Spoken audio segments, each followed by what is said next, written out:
and welcome to Scale Your Sales podcast, listed in 2020 as number 8 of 42 best podcasts for every sales professional. I am your host, Janice B. Gordon, the customer growth expert and author of Business Evolution, Creating Growth in a Rapidly Changing World. I created Scale Your Sales framework to develop leading edge capabilities to secure, retain, and grow key customer relationships for long-term value and partnership. Join me each week to learn from amazing B2B sales and business experts and influencers. Tune in for actionable insights and strategies. Are you ready to scale your sales? My next guest works with visionary senior sales leaders to develop high-performance sales teams with the knowledge, skills, and will to drive profitable growth. She is a Sales Sensei. Now, that means a teacher. She's a warrior teacher in martial art terms. Author of Beat the Bots and a sales enablement consultant. Welcome to Scale Your Sales podcast, Anita Nielsen. Thank you so much, Janice. I want everyone to know that I did not pay Janice to say all those nice things. She did that herself. So thank you for that introduction. I appreciate it.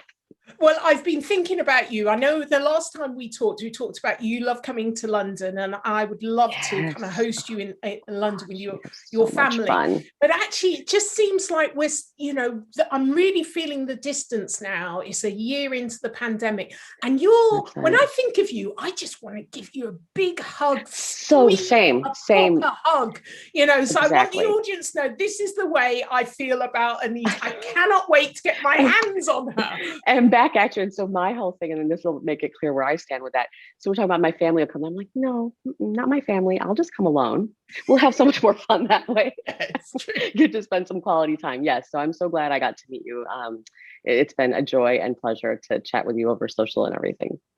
Well, let's start with the pandemic. Yeah. Now, I know that you've been really zeroing in on your business, how you can best serve your customers, and how you can extend what you're doing in, kind of course format. So tell me more about what's been keeping you busy over the last year and really focused. Yeah, so it started off, the pandemic happened, and unfortunately, one of the things I've noticed is that companies, one of the first things they cut is like this coaching and training and all those types of things. And so I found myself, most of my customers had their stuff on hold. And so I was very sad about it. But then I also thought, hey, this is a good time to kind of reevaluate the business as opposed to always being in the business.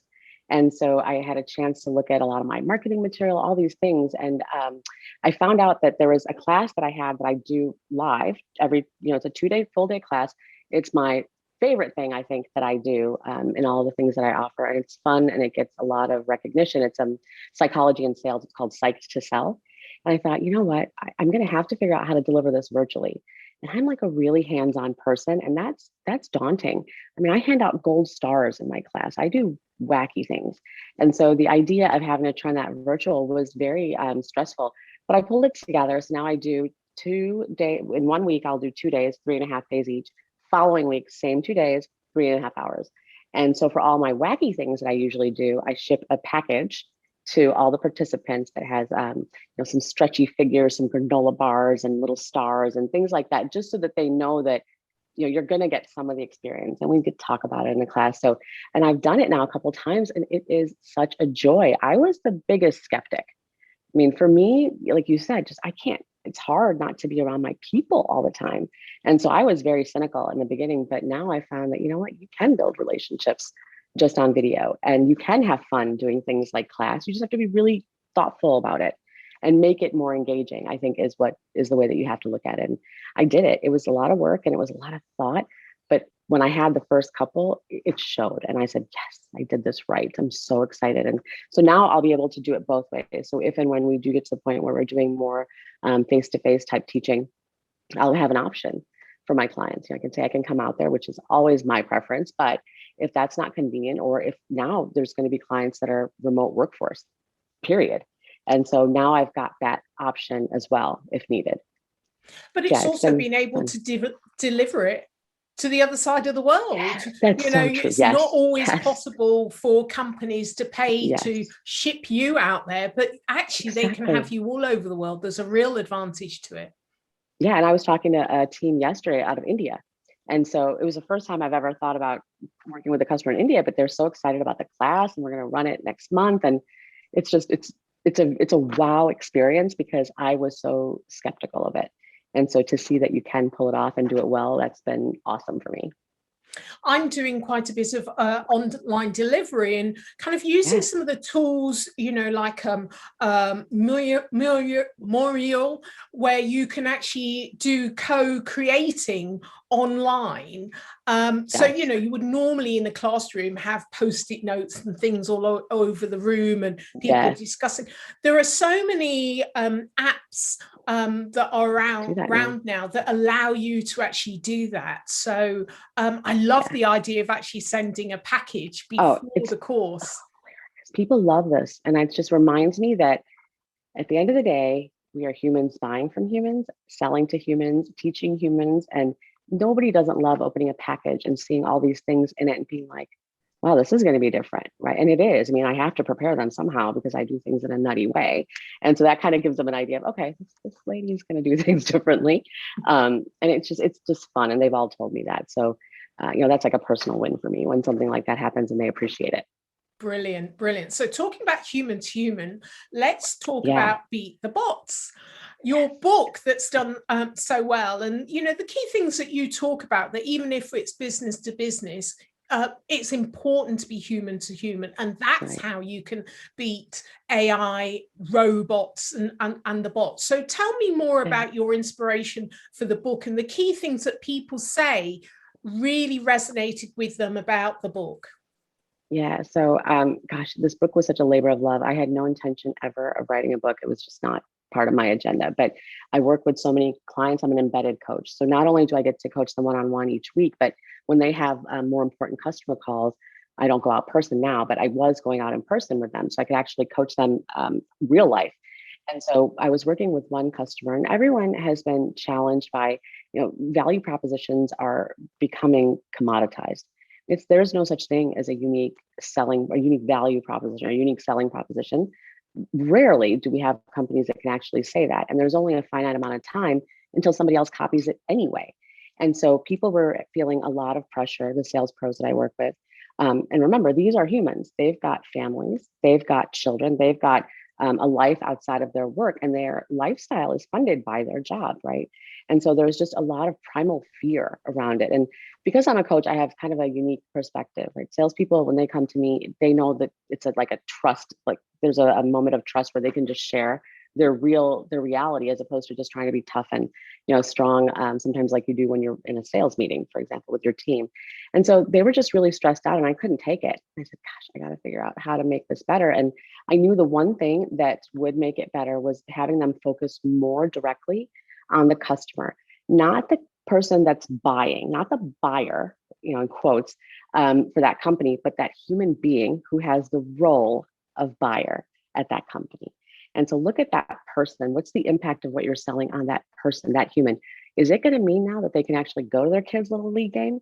Is it going to mean that they have more time to go pursue a master's degree? Whatever that looks like, you want to be so in tune with them that you're able to do things that help them be successful on all those levels. And I've seen top sales performers do things like that over the years. And they're the high performers for a reason. They know how to relate at that level. And customers always say about these salespeople, they say, and I go back to them because they've got my back. And I know they won't let me fail. That is what people want from sales professionals. And those are the customers for life. So it was one particular gentleman I was talking to, and he was down and out after we did a meeting. The meeting went okay. But we were sitting there having a drink, and a couple of drinks in, he does talk about, and this is in the book, he talks about how his kids are in private school. And if this doesn't change, he might have to take them out of private school. And his wife is a teacher, and she hadn't worked in years. And now she may have to go back to work. And so I'm sitting there, and I'm a very empathetic person. I'm just like, oh my God, it's awful. I can't imagine how, as a provider, how must that feel? And so I said, okay, no, got to do something. And the funny thing is, when the book came out, that's the preface essentially, is talking about that interaction. It wasn't one interaction. it was, the whole story is the sum of so many different salespeople and bits and pieces. And what was hilarious is people would come up to me, the people that I'd coached in the past, and say, "Did you write that about me?" I'm like, "No, I sure didn't." But that told me that I did it right, because it resonated with so many different people. They actually thought I was writing about them, which I wasn't. And so it was something that hit their heart, right? It went to that human layer of challenge for them. You know, salespeople, we have challenge. We don't love CRM. We don't like paperwork. We don't like to expense reports. There's stuff we hate right during the day. This is your livelihood. And it's what you do for your family, or just even for yourself if you have a lifestyle that you want to support. I had to be able to come up with ways to help them with that.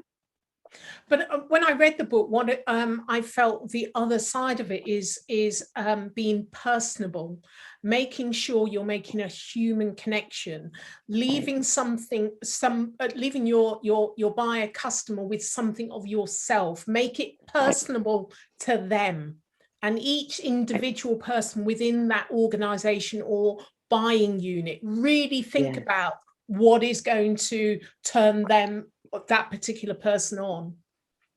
Yeah, it's so funny. And time and again, I look at deals that are lost, and you follow the sales process, you follow every methodology to the T, and yet at the end it falls apart 100% of the time. And I will say this, people can argue with me. It is due to some human thing, politics, or somebody got frustrated and scared, or somebody left the company. Always, always, always, if you lose a deal after you've done everything right, it's because something happened at a human level. And so if you relate at that level from the beginning, if there's going to be a challenge, now the person that you've built such a good relationship with, they're going to come tell you, right? And they're not going to feel bad about coming and telling you that, "Hey, look, this may not work. I just want you to be aware." And then that mutual trust grows from there. So you're right. You have to get to that person. Yeah. Or people, in our case now, right? So many buyers. Yeah, absolutely. And more so now, post-COVID, the risk-averse people that are on the team that have no skin in the game, but just to say no. That's right. Yeah, they just want to chime in. They want to have their voice heard. And it's sad. Some people are contrarian just to be contrarian, right? Like that's just their personality. And so you have to have a strategy for each of those people. I learned that a long time ago. I was doing a large deal pursuit effort, and we were selling to a company. We were up against a really, really big company with three initials in the company.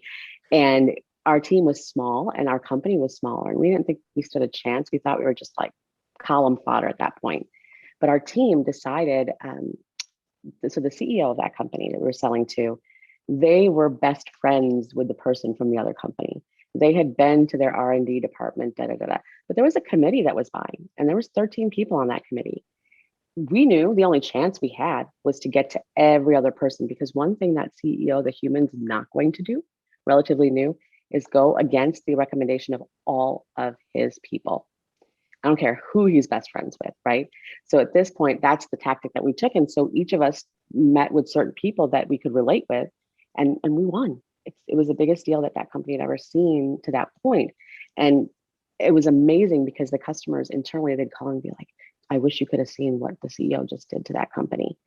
And I said, "Really?" Because I built a relationship. So it hadn't been announced, but I'm sitting at the airport and one of my customers called me. He's like, "You guys are going to get this."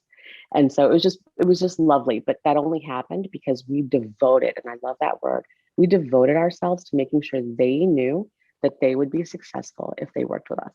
And we delivered on that. Yeah. You got to deliver on it.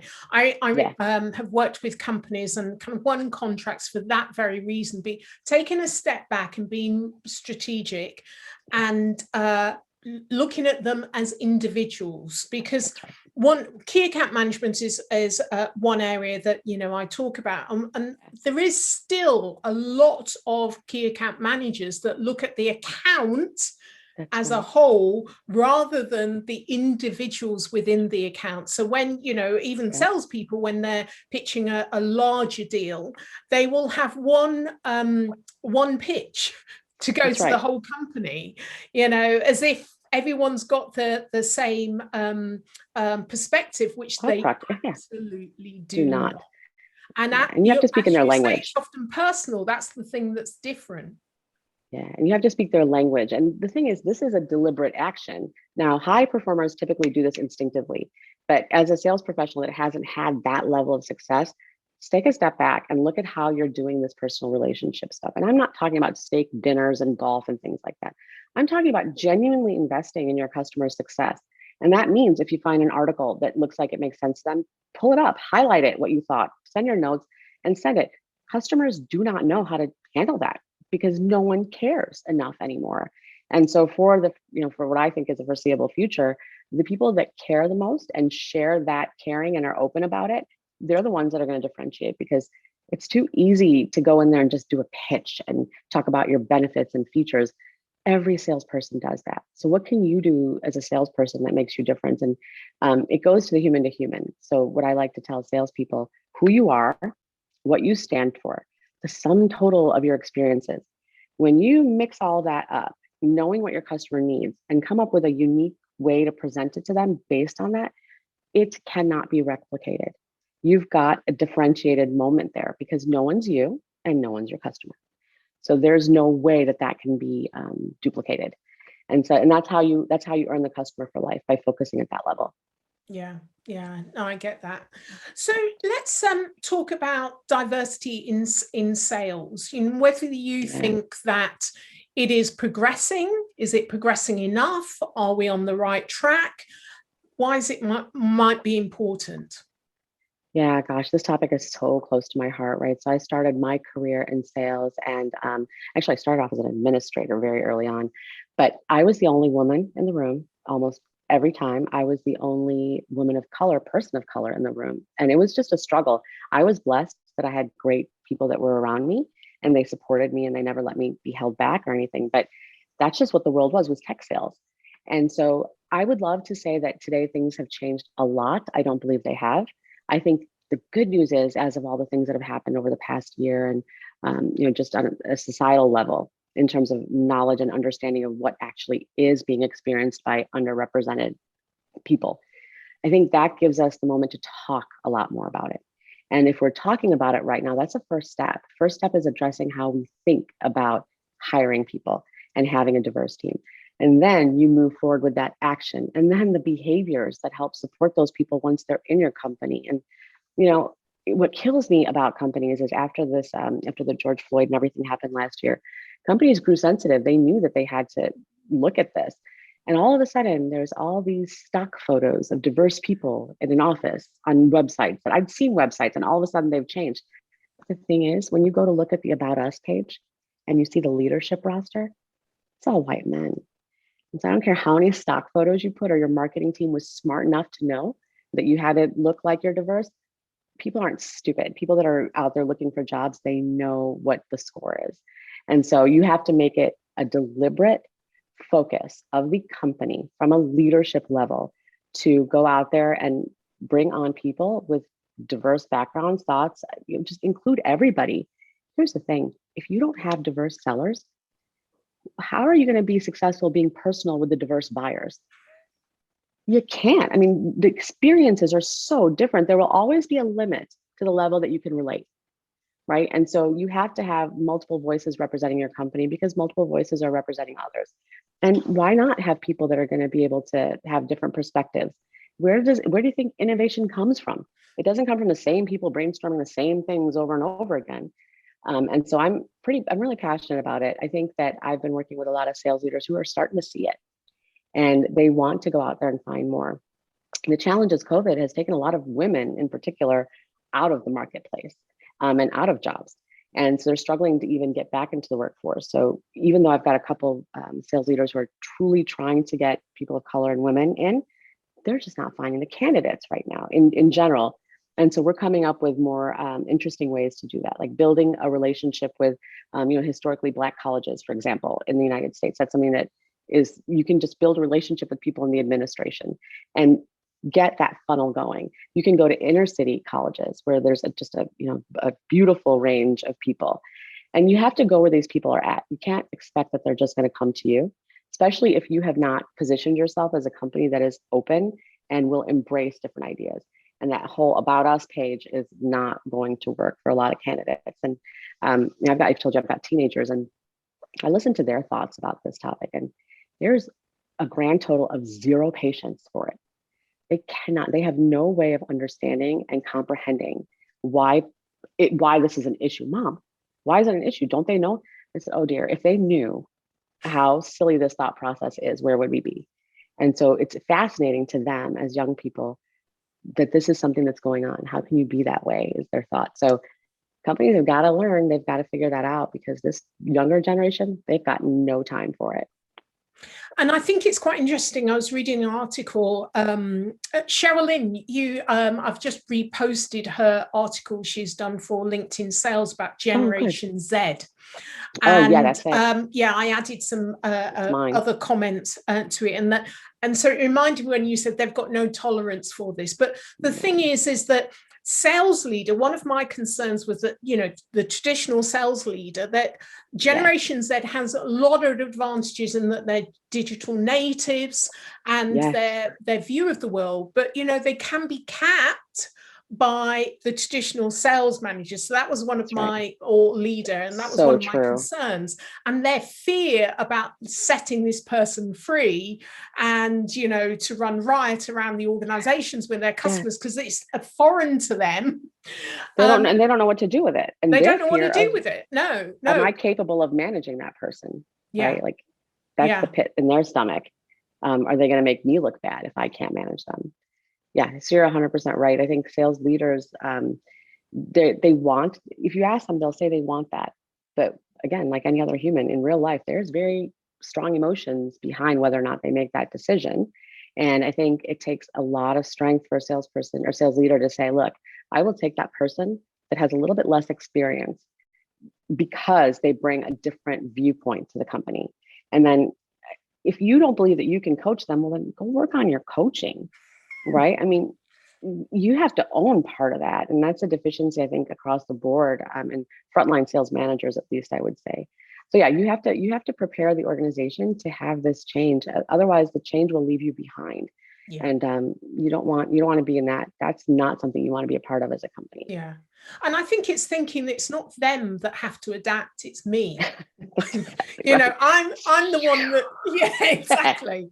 I'm the one that needs to start speaking the language of Generation Z, or the language of other people, rather than trying to get them to fit into my box and limit their creativity and innovation and insight that they have into what's going on in the world.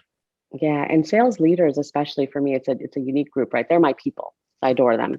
But a lot of them were top salespeople. They were like the top producer, and they got moved. The only way to get them higher in the organization was to make them a sales manager. They've never coached a day in their life. They've never had to, because they just know how to do everything because they're that good at it. I mean, and now you expect them to all of a sudden become a benevolent coach that's going to spend great time and bring the potential. That's not real. You have to help enable them to be successful with their teams. And I think that's a challenge that so many senior leaders have is, my gosh, these sales leaders they're not up to snuff of what they need to do. When I've worked with, sometimes a company will bring me in and do a class, and then I do one-on-one coaching with their people. The sales leaders are always inevitably involved in like the planning process and such. One time I was making changes at the level of these people that were getting coached. It was a subset of the organization. I just went back to that chief revenue officer and I was like, look, I can work with these people all day, but if these 4 of your sales leaders are not playing the same game as these, they will suck it out of the people. If I teach it, it'll die because they're not reinforcing it. And so we moved back and I started to coach those leaders, and then they can start coaching their people and I can assist in that way. So it's a totally different mindset. And when I look for clients, just a side story, I listen to how they speak the first few minutes. And if I don't hear something like, well, maybe I could do a better job, or that's something that I want to be able to learn and I'm working on that. If I'm not hearing any of those things, I'm probably not taking that client. Because I know that if there's no self-accountability and self-awareness, how am I going to help them? That's a much longer journey. I like to get in there and have a big impact, right? And so I don't have 5 years to try to help someone become self-aware. It's a struggle. And so that's kind of how I look at things when I'm looking for a customer. I think that's a great insight. I know one of my biggest wins with a client was in 9 months, they increased their revenue by over $6 million. And, everyone was shocked, but I had the sales director and the sales leader in the room, co-facilitating. That's it. But actually they were learning. They were learning and realizing, okay, how can we make this work? They have to be in the room. So they may say, I haven't got time in my diary, but it's pointless unless they've got real insight as to what this mindset shift is and the fundamental changes that they need to work back through their value chain to ensure that there aren't the blocks in place, because it's all very well the salespeople that are starting to do things differently to serve their customers better, but what happens, they go to the finance department that says, oh no, this is the way we do it, not your customers, this is the way we do it in our department. You need the sales director to say, to help kind of, exactly, they have to be in the room. They have to be in the room. And bought in. You have to win them first. I think the other thing that I do when I'm meeting with clients is sometimes I have a CEO that comes to me. And so I'll say, okay, look, I need to meet your senior sales leaders. Let me just talk to them. And because that's how I can diagnose what needs to happen. And, the sad part is sometimes they can be in the room, but then they leave and they don't hold a standard for their people. And so that investment that somebody made, it dies. And that truly hurts my feelings because I put all this into it and they leave and they're energized and they're excited and they're going to go do things. Well, then if the sales leader doesn't do anything to help reinforce it, it now granted, they will remember some things and they'll use them because I've nagged them enough to make that happen. But they need to have that accountability in place and that's a leadership thing. It's change management. Like we have to have leadership involved. It starts at the top. Yeah, absolutely. Absolutely. So I want to ask you, if you, who is your hero or shiro? Oh, it's a great question. Gosh, I think overall, probably it's my mother, right? That's my personal shiro. She's amazing. I mean, she's the kindest person. She's always going out of her way to help people. All these things I talk about, being devoted to other people's success. She could have written that book. So she's my in my whole heart, probably my shiro. But if I look at a hero, just in general, that other people would know, it would be. It's kind of a buy one get one free. I'm sneaky that way. It would be. Oh, you're in sales, aren't you? And that's exactly right. It's Helen Keller and Anne Sullivan. So Helen Keller, of course, she was blind and mute, and she had so many different deafs. She had so many different challenges. And as a child, I mean, she was struggling, and no one could figure out how to help her. Well, enter the teacher, right? Anne Sullivan. She comes in, and she has the determination to help this child see the good in her own self. And then ultimately to be that person that supported her throughout her life. And so for me, I think Helen Keller is amazing. She went through it, but part of me is like, I even love the teacher more. And that's why I say I'm a teacher, not a trainer, because teachers own a part of your destiny. If you're a teacher, you look at every student. If you're a good teacher, you look at them as, I own a part of their destiny. And are they going to be successful? Trainer comes in, delivers content and walks away. Right. And so that ability to teach and really impact someone's life, that to me is the ultimate. That's being a hero. That's why you're the Sales Sensei. That's it. I had to find a different name because I was like, I want to be, it's teacher. It's not a trainer, because people say that all the time. And yes, I guess you could say what I do is training, but it's not just training. I don't have content that I've already got in a can and I just deliver it. That's the reason I left my last job, is because people didn't understand the need to personalize. It's who I am. I can't go deliver templated content to people. It's against everything I stand for. And so I have to customize it. And when you customize it and you make it so that the people can understand it, that to me is teaching. Which is different. So I'm very serious about not templatizing my clients. That'll never happen.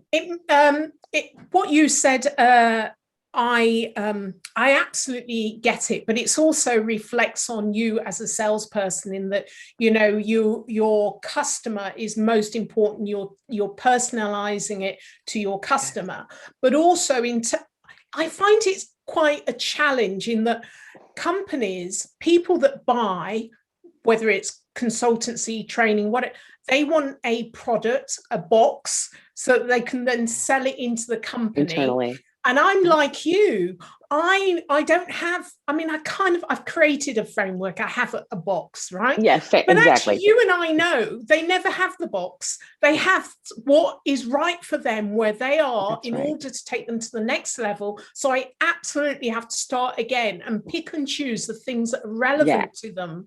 But they wouldn't buy it unless they could see the box. That's right. And it's a struggle. It is. It's such a struggle. And, so I love that analogy of the box where it's like, here, I've got a box and it's got some sweaters in it. If I give it to you and they're not the right size, shame on me. Right. But if you asked for it and forced me to give it to you, then what did you think I was going to give you? Whereas I'd rather hang out, get your size and knit the darn thing from scratch rather than give it to you. Yeah. And, one of my clients, was a prospect at the time. He asked me, he said, how do you scale? And I said, I don't. Some people are not in business to be gajillionaires. That's not me. I'm in business to select people that I can believe in and help them be successful. And success follows. Like my definition of success follows for me. So they were taken aback by that answer. I said, I don't want 10 people at the same time as clients. I can't give them that level of care as I'd like to. And it's the thing that makes me sad in this world is that's so rare, I guess. And people are just shocked. And the first few times they talk to me, you can see them trying to test if I'm for real. And if I really mean these words that are coming out of my mouth. Yeah. And, after time, they see that it is true and I'm not full of it. But that still makes me sad. It's like, gosh, is that the world we live in, that you just expect people to be giving you a line? And it is. That's a world we've created. And I blame a lot of this traditional sales for that, is that people think you're coming in with a pitch. And if you're not, it takes a while for them to recognize that that is even possible. Ultimately, it works out really well because people do want to be cared for. But it's interesting that there's that time where they're kind of like, so what will you do about this? And what will you do about that? Right? It's just, they're trying to test that. But I mean, I've got an agenda that I share. I'll say, look, this is the general agenda. The talking points are based on my discovery. And I do a detailed discovery before I even step into any kind of a classroom setting. Mm-hmm. And so they get to see, the, like you said, the framework. They get to see the skeleton, the outline of it. The process of it developing. Yeah, exactly. And then there's a process. And so that stuff I have, and that I'm consistent. You can't be, even if you're customizing, you can't be successful if you're not consistent in your methodology. Mm. And so for me, I have my process and my template, but that's not for my customers. Yeah. No, I get that. I'm with you. Well, we're going to have to do this again because, maybe when you're in London, that will be great. Yes. Oh, that would be so much fun. I know. And I'm just aching to get out there. I hope things change soon. I'm ready to start traveling and seeing my people again. But thank you so much for having me. It's been a pleasure. And I've been looking forward to this for a long time. Me too. So how can listeners get hold of you, Anita? Yeah. So I'm really active on LinkedIn. So if you type in Anita Nielsen and author, this little bright red picture is going to pop up. So you can't miss me. And so that's usually where I do the majority of my just content out there and my personas out there. I do Twitter. I'm at @ANielsenLDK. But that's, if you want to get me, that's the way. Otherwise, the website is www.ldkadvisory.com. And you can get all kinds of goodies on there if you just go to that website. Excellent. I'll put all of that in the show notes. But thank you for being a guest of Scale Your Sales podcast, so much. Anita. Thank you. It's been wonderful. Thanks so much. Yeah, I'm so glad we finally got to do this. So thank you. Okay.